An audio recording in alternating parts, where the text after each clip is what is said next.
Welcome to our weekly roundup of key business developments in Sri Lanka. I'm Nishani Pigera. Let's first take a look at the main stories for this week. Sovereign bond exchange reaches a first deadline.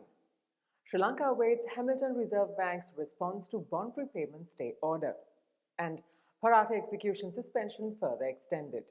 In our top story this week, on Thursday, December 12th, Sri Lanka reached a critical milestone in its $12.5 billion external debt restructuring process as the deadline for international sovereign bondholders to exchange their bonds for new instruments tied to GDP performance expired. This exchange, finalized in September with an ad hoc group of creditors, represents a cornerstone of the nation's efforts to restore economic stability. The restructuring aims to reduce Sri Lanka's debt servicing burden by $9.5 billion over 4 years, offering much-needed fiscal relief. Under the terms, foreign investors receive macro-linked bonds at a 28% haircut, while local holders have the option to convert part of their holdings into rupee-denominated bonds, with the remainder converted to dollar bonds at a 10% haircut. The initiative also seeks to rebuild investor confidence by tying payouts to the country's future economic performance, ensuring alignment between creditor interest and national recovery. This is a positive step towards resolving Sri Lanka's first external default while maintaining liquidity to support critical sectors. Sri Lanka awaits Hamilton Reserve Bank's response to the country's motion for an additional 45-day stay in repaying a $250 million claim on defaulted international sovereign bonds from 2022. The U.S. District Court for the Southern District of New York has set a deadline of December 11, 2024 for Hamilton Reserve Bank to file its opposition, with Sri Lanka's reply due by December 16th. Sri Lanka urges that the extension is essential to finalize its sovereign debt restructuring, a process critical to the nation's economic recovery. The government assures that any delays will be compensated with accrued interest, reinforcing its commitment to resolving the matter equitably.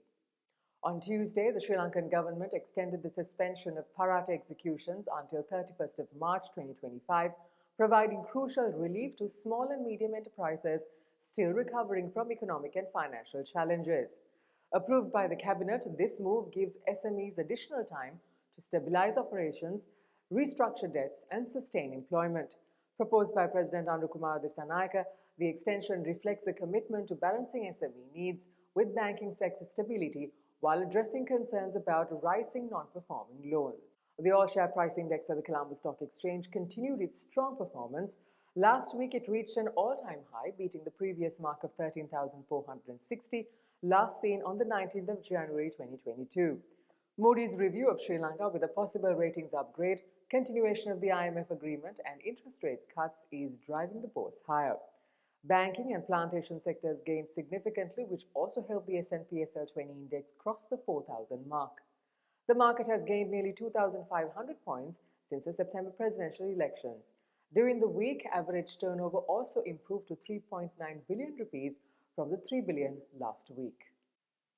The Asian Development Bank approved $230 million in funding to support Sri Lanka's energy sector. This includes $200 million for electricity modernization projects, with $150 million allocated to the Ceylon Electricity Board and $50 million to Lankas Electricity Private Limited. Additionally, a $30 million small expenditure financing facility aims to enhance the operational sustainability of the Morrogolla hydropower plant and promote renewable energy initiatives, aligning with Sri Lanka's goal of achieving a 70% renewable energy generation by 2030. In our weekly tourism update, in the first 8 days of December, over 47,000 tourists arrived in the country, bringing the year-to-date total to over 1.85 million.